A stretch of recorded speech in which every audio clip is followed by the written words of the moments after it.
Welcome to our channel. Today we how to connect Gemini to MetaMask for ERC-20 deposit. To connect Gemini to MetaMask for ERC-20 deposits, first, open your MetaMask wallet. Make sure you are logged in and have your wallet ready.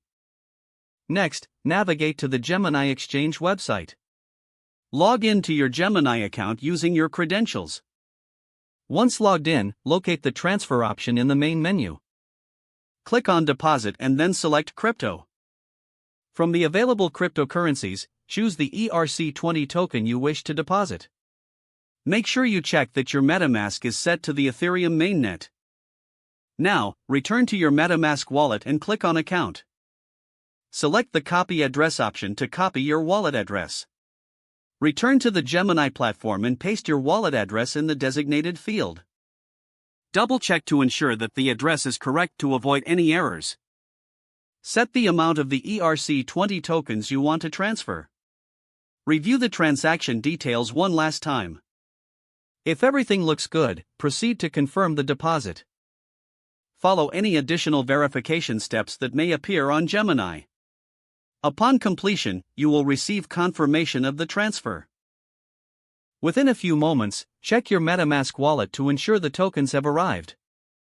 If the tokens do not appear, refresh your wallet to update the balance. You have now successfully connected Gemini to MetaMask for ERC-20 deposits. If the page does not load, refresh the browser or try again in a private or incognito window. Make sure you are using the correct email address, then retype it carefully to avoid small typos. If your password is not accepted, use the reset option and create a new strong password you can remember. Check your spam folder for verification or security emails, then complete any requested confirmation steps.